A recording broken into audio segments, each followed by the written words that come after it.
Hutan kota yang terletak di jantung kota Singaraja, tepatnya di selatan Pasar Banyuasri Singaraja dengan luas kurang lebih 2 hektar. Selain sebagai city farming, nantinya akan dimanfaatkan sebagai tempat olahraga dan area mancing bagi warga kota.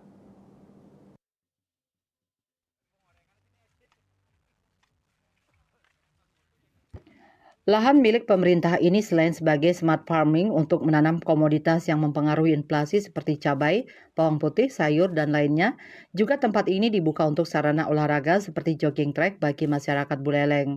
Kodim 1609 Buleleng di bawah komando Letkol Angga Rudiana mendukung penuh program pemerintah Kabupaten Buleleng untuk menjaga ketahanan pangan di Buleleng dengan membuka city farming di tengah perkotaan Singaraja.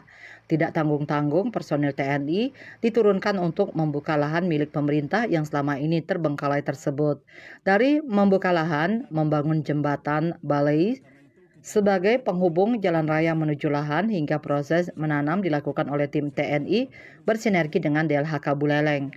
Menurut Dandim Angga Rudiana, pihaknya akan terus bertindak sebagai support system untuk memajukan ketahanan pangan yang dicanangkan pemerintah. Dan kita hanya sebagai supporting ya, supporting, pendampingan kelompok-kelompok tani seperti yang di sini di lahan Banyuasri ini kita membantu membukakan lahan.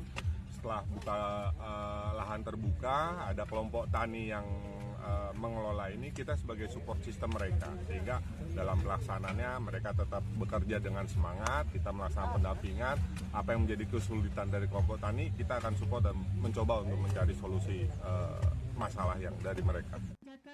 Kedepannya, jembatan balai sebagai akses ke lahan hutan kota yang masih sementara ini akan diganti dengan membuat jembatan yang cukup bagi kendaraan roda 4 seperti minibus dan sejenisnya. Sementara kendaraan besar dan alat berat lainnya tidak boleh masuk. Alasannya agar hanya masyarakat yang tujuannya rekreasi datang ke sini. Yasri Yuli, Bali TV.